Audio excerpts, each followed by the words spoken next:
Justiça americana comprova a inocência de casal brasileiro em acusações de fraude em seguros em Orlando, na Flórida.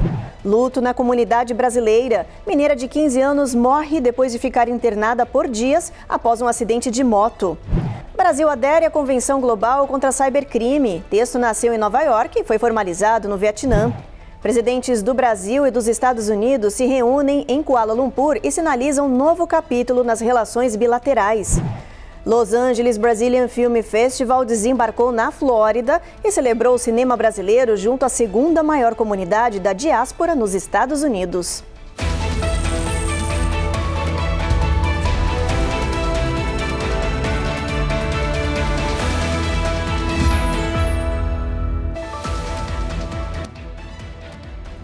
Olá, o Jornal Américas no Ar está começando. Um casal brasileiro foi absolvido pela Justiça da Flórida das acusações de fraude no setor de seguros. A decisão encerra um processo que durou 5 meses e ganhou repercussão entre os brasileiros aqui nos Estados Unidos. Veja na reportagem de Eliseu Caetano. A Corte do Condado de Orange, no centro da Flórida, determinou que o casal Antônio Vinícius de Novaes Cardoso e Jéssica Rairini Martins Novaes não cometeu qualquer crime e que as acusações de atuação ilegal no mercado de seguros foram infundadas. Eliseu, eu não tinha dúvida que essa hora ia chegar. E graças a Deus chegou mais rápido do que nós imaginávamos. Na América, a justiça ela caminha um pouco mais rápido que no Brasil. E que bom que ela veio para reparar e restaurar essa reputação, essa mancha, né? Segundo a defesa, o processo começou em maio deste ano, a partir de uma interpretação equivocada da Lei Estadual de Seguros. Os dois brasileiros foram acusados de fraude e de atuar como agentes sem licença em violação ao Estatuto da Flórida. Mas a investigação inocentou o casal e mostrou que eles não ofereciam serviços ilegais e, muito menos, obtiveram qualquer vantagem financeira indevida. A absolvição de Antônio Vinícius e de Jéssica representa o fim de um processo que afetou profundamente a vida pessoal e profissional do casal. Eles agora querem retomar a rotina em Windermere, onde moram, e dizem que pretendem usar essa experiência para alertar outros brasileiros sobre a importância de se conhecer as leis e de buscar a orientação jurídica adequada aqui nos Estados Unidos.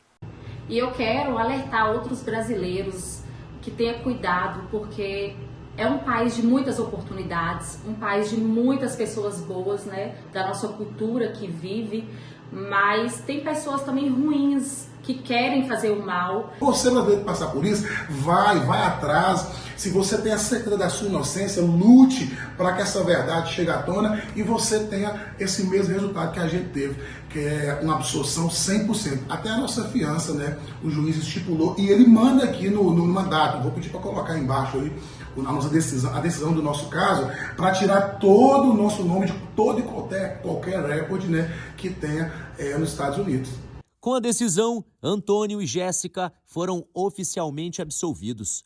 Tiveram todas as acusações retiradas e os nomes limpos. A história deles se tornou um exemplo diante da comunidade brasileira, de que vale a pena lutar pelos seus direitos. O sentimento após a decisão da Justiça da Flórida é um sentimento de alívio, de paz e de tranquilidade, né? É uma notícia que a gente esperava e já sabia que um dia ia vir.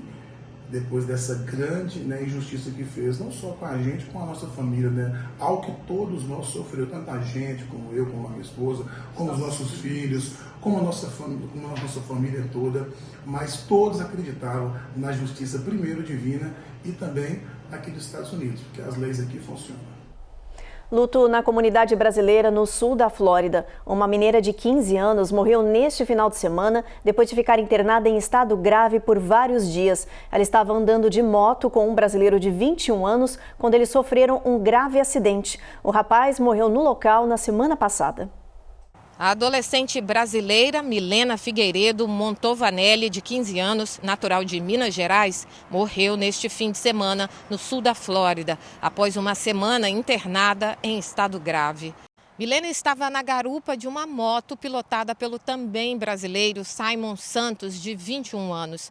Segundo as autoridades, o rapaz perdeu o controle e acabou batendo em um carro. Nenhum dos dois usava capacete e, com a violência do impacto, eles foram lançados a vários metros de distância. Simon morreu no local. Milena chegou a ser socorrida em estado crítico e levada para o hospital. O acidente foi na noite do dia 18 de outubro, na região de Coconut Creek, no sul da Flórida, e comoveu a comunidade brasileira. Os médicos confirmaram que a jovem teve múltiplas fraturas, hemorragia cerebral e pulmonar. Ela chegou a sofrer uma parada cardiorrespiratória e permaneceu em coma por vários dias. Amigos e familiares lamentaram a tragédia e a morte dos dois jovens, que eram muito conhecidos na região. Campanhas nas redes sociais estão sendo organizadas para ajudar com os custos do velório e do enterro. O Brasil está entre os 60 países que assinaram um novo tratado da ONU para combater o crime cibernético. Essa iniciativa foi formalizada em Hanoi, no Vietnã, mas nasceu na Assembleia Geral da ONU em Nova York. Esse texto foi aprovado em 2024. O tratado foi assinado em Hanoi, no Vietnã, mas o texto foi aprovado pela Assembleia Geral da ONU em Nova York em dezembro de 2024, após 5 anos de negociações. A convenção propõe um marco jurídico internacional para enfrentar crimes digitais como invasões, fraudes, roubo de dados e pornografia infantil. O Brasil defendeu a participação, alegando que o combate ao cibercrime exige cooperação global. Mas organizações de direitos humanos alertaram para riscos de abusos. Dizem que o texto pode ser usado para restringir liberdades individuais e perseguir opositores políticos. Agora, o tratado precisa ser ratificado pelo Congresso Nacional para ter validade no nosso país.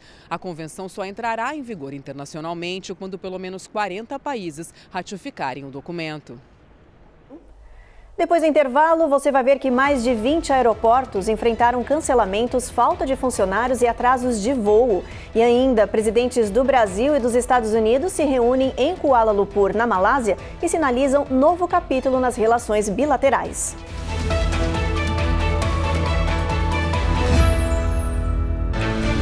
Américas no Ar. Oferecimento Uninter, a melhor faculdade para brasileiros nos Estados Unidos. Acesse uninteramericas.com e inscreva-se já. Vida Máxima Account. Orientação especializada e suporte para sua legalização nos Estados Unidos. Seu futuro é agora. Use o código Vida Record e ganhe uma consultoria grátis.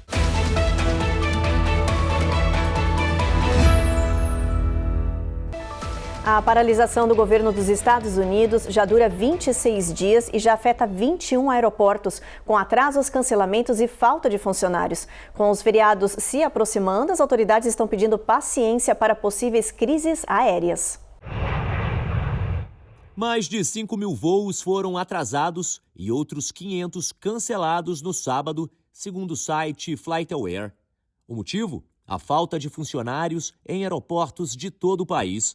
Muitos agentes da TSA e controladores de voo são considerados essenciais e continuam trabalhando mesmo sem receber salário. Já outros começaram a faltar por não conseguirem pagar o transporte ou cuidados com os filhos. Segundo a FAA, mais de 200 trabalhadores estão faltando em pelo menos 21 aeroportos do país. Isso é 4 vezes mais que o mesmo período do ano passado. A agente Oksana Kelly, que trabalha em Orlando, desabafou. Se eu não tenho com quem deixar os meus filhos, como vou trabalhar? If I have nowhere to leave my kids, how am I going to come to work?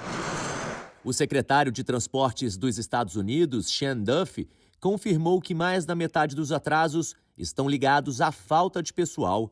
We've gone up as high as 53% of the delays have been because of staffing shortages, and that number moves every single day. Essa mulher disse que estava voando na pura fé. I'm flying today on sheer faith. Com a temporada de feriados se aproximando, a orientação é chegar mais cedo e monitorar os voos em tempo real. Na Malásia, os presidentes Luiz Inácio Lula da Silva e Donald Trump se reuniram no final de semana para discutir as relações entre Brasil e Estados Unidos. A conversa aconteceu em Kuala Lumpur durante a cúpula da ASEAN e durou cerca de 1 hora, marcando o primeiro diálogo presencial entre os dois líderes. Lula priorizou a discussão sobre as tarifas de 50% aplicadas pelos Estados Unidos a produtos brasileiros, especialmente do agronegócio. No final, Trump disse que foi uma boa conversa e que devem render bons negócios. A Casa Branca já sinalizou a favor de futuras negociações. Entre os temas discutidos estavam a redução de tarifas sobre carnes, a entrada de etanol norte-americano no mercado brasileiro e a regulação de plataformas digitais. O Itamaraty avaliou que acordos podem ser anunciados já nas próximas semanas. E a imprensa internacional destacou que foi um encontro de sinalização de reaproximação dos dois países. Hoje, a bordo do Air Force One, Trump desejou feliz aniversário para o presidente Lula, que completou 80 anos. But we had a great meeting. It's happy birthday. I want to wish the president happy birthday. Okay? It's his birthday today. Did you know that? No. He's a very vigorous guy, actually, and I was very impressed. But today's his birthday. So happy birthday. All right? Would you let him know, please? Ainda em tour pela Ásia, o presidente Trump flertou com a ideia de um terceiro mandato, mesmo sendo proibido pela Constituição norte-americana. Algumas sugestões foram levantadas e isso acabou dividindo opiniões. Os detalhes com Matias Brotero. Donald Trump disse que adoraria ser presidente por mais 4 anos, mas não detalhou como isso funcionaria. A lei dos Estados Unidos não permite um terceiro mandato. Apoiadores já sugeriram que Trump poderia concorrer como vice e, se eleito, o candidato à presidência renunciaria, abrindo caminho para Trump. A bordo da aeronave oficial, o presidente negou que faria isso. Acho que as pessoas não gostariam. É fofo demais, não seria certo, disse. O republicano ainda sugeriu 2 possíveis sucessores, o vice-presidente J.D. Vance e o secretário de Estado Marco Rubio. Trump está numa viagem pela Ásia. Ele já passou pela Malásia e atualmente se encontra com líderes do Japão. O próximo destino será a Coreia do Sul, onde o republicano vai se reunir com o presidente da China, Xi Jinping. A expectativa é que Trump e Xi cheguem a um novo acordo tarifário. De Washington, D.C., Matias Brotero para o Américas no Ar. No Oriente Médio, escalada de tensão. Acabou o prazo para a entrega dos corpos dos reféns israelenses que ainda estão na faixa de Gaza. O atraso impede o início da conversa da segunda fase do cessar-fogo. Vitor Larregina tem mais informações.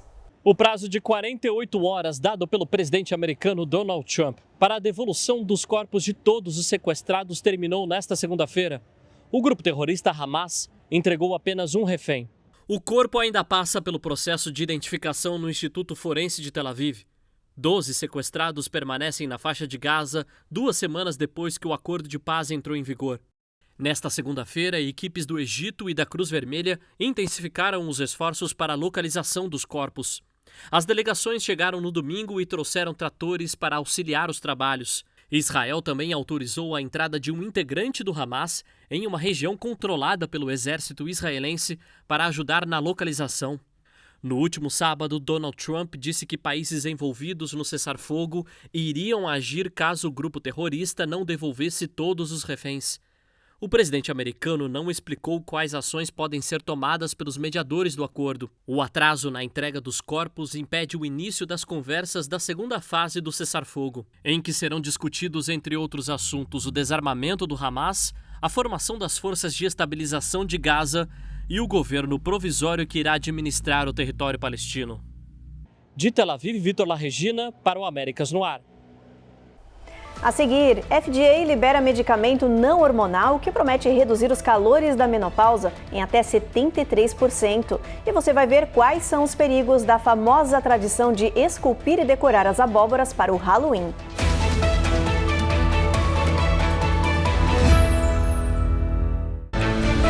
Américas no Ar. Oferecimento EasyPag. Compra inteligente para imigrantes. iPhone desbloqueado, parcelado, só com passaporte.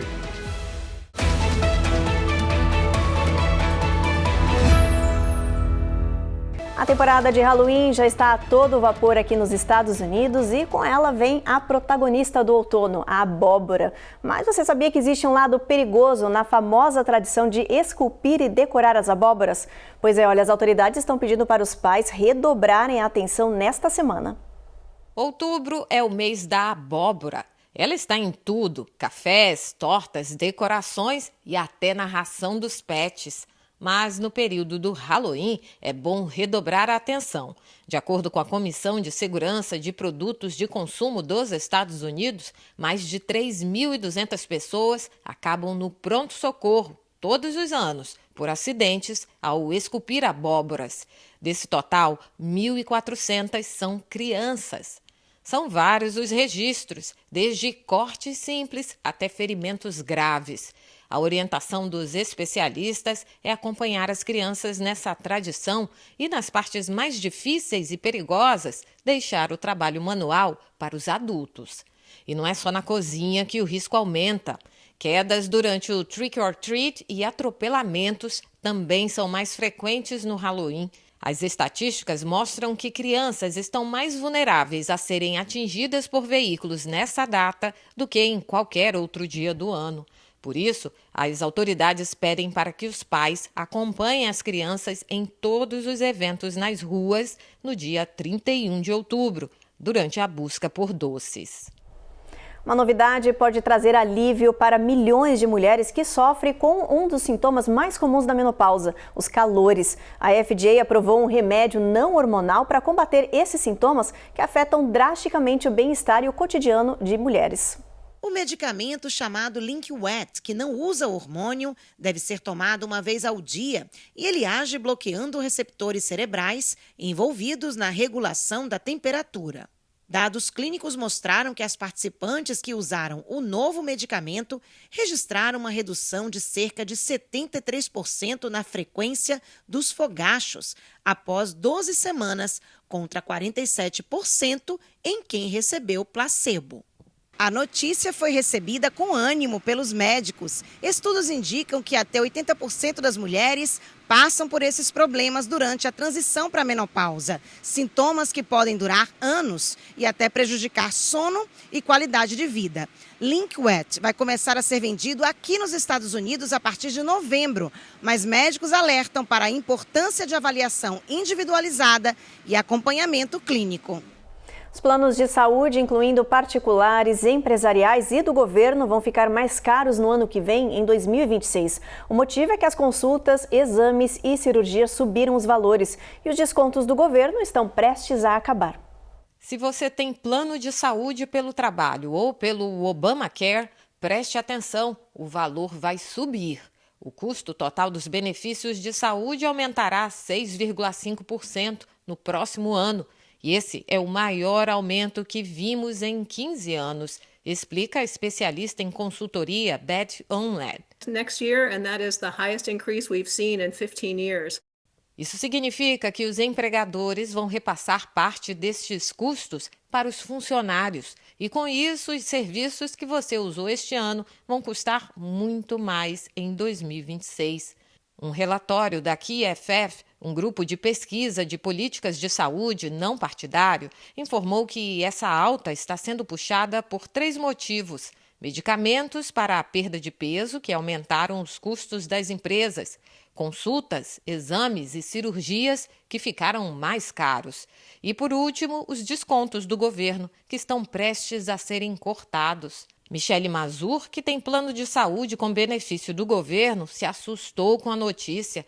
Ela disse que o valor que paga mensal pelo Obamacare pode subir de $650 para até $2.000. Ou eu volto para o mercado de trabalho e fecho meu pequeno negócio, ou meu marido precisará sair da aposentadoria e voltar a trabalhar. Or he needs to come out of retirement and go back to work. Os especialistas estão orientando as pessoas a fazerem contas e se programarem para o que vem pela frente. As pessoas gastam mais tempo escolhendo uma televisão do que um plano de saúde, mas este ano a prioridade é outra. Este seria um ano para realmente focar em todas as opções de saúde. But this would be a year to really focus in on all the options. No próximo bloco tem Festival de Cinema Brasileiro em Orlando, na Flórida, onde fica a nossa segunda maior comunidade aqui nos Estados Unidos. E ainda tem vários destaques brasileiros no mundo do esporte, entre eles o tenista brasileiro João Fonseca, que fez história neste final de semana.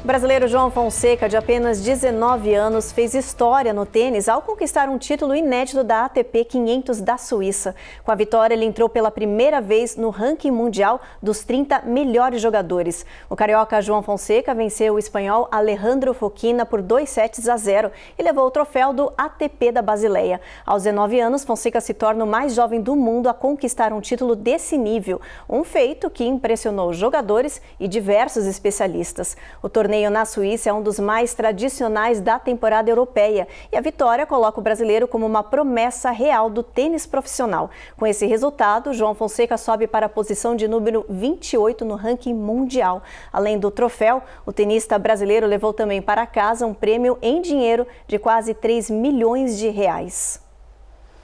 E ainda falando de esporte, é hora de um giro de notícias em diversas práticas, porque os brasileiros se destacaram neste final de semana. Um técnico do nosso país levou um time americano à vitória na NBA. Tem também a fadinha brasileira do skate, que brilhou em Las Vegas. E a promessa de uma luta histórica do UFC entre Alex Poatan e John Jones.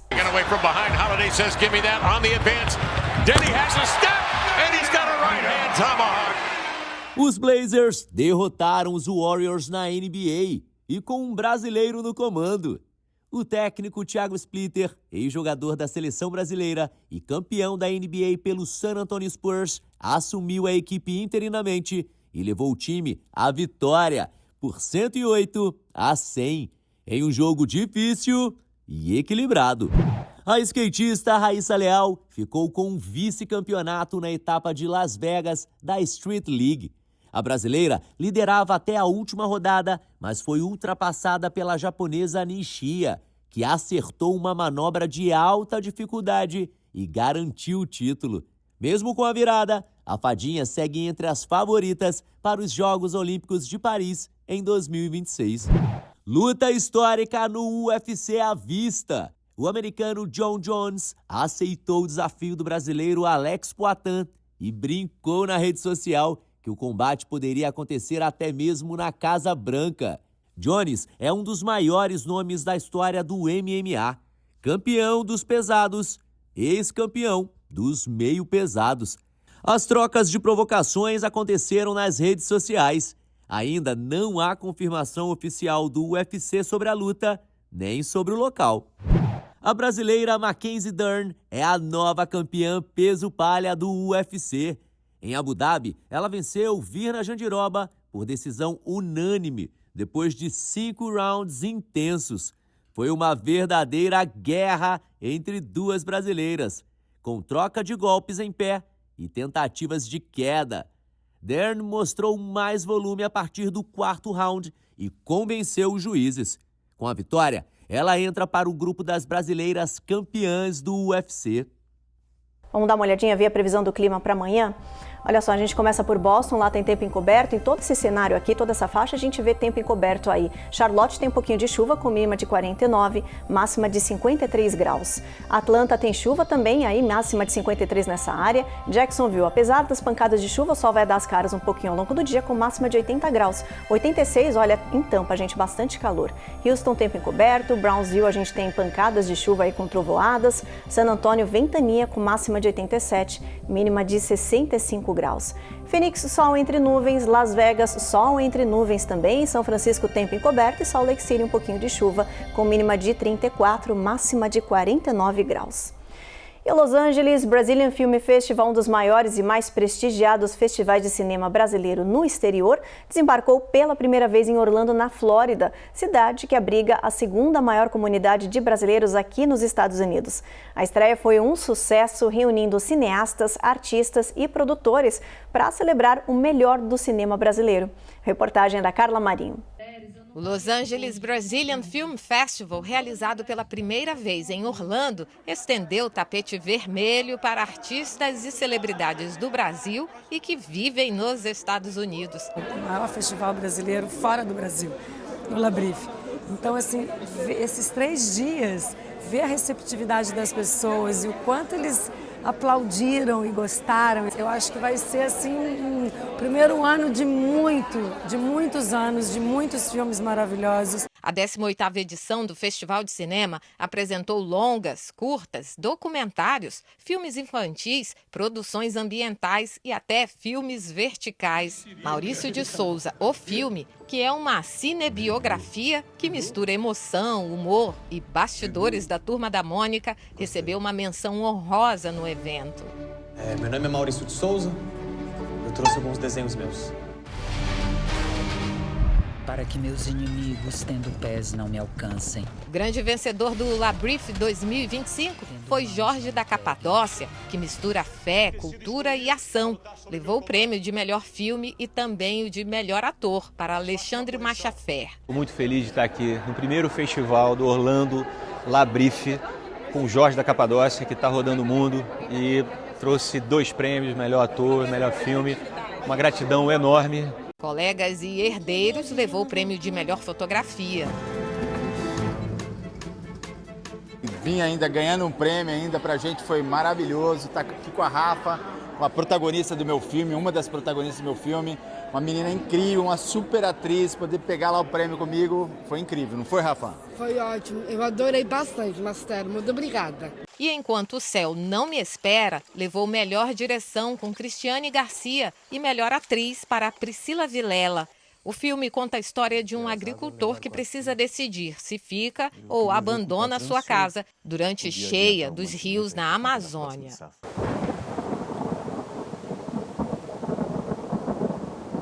É uma honra ter participado do LABRIF Orlando e principalmente ter saído daqui com 2 prêmios, 2 reconhecimentos de direção e de melhor atriz para a maravilhosa Priscila Vilela. Gente, muito obrigada, estou muito feliz e espero poder estar aqui nas próximas edições.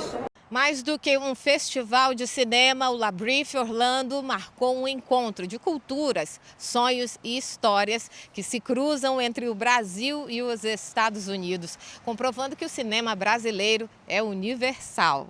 Em nome da cidade, a gente fica muito satisfeito em poder ter o primeiro festival de cinema brasileiro, uma grande valorização da nossa cultura e mostrando que Orlando é uma coxa de retalho, é uma cidade formada por muitas culturas e a nossa, sem dúvida, faz presença muito marcante.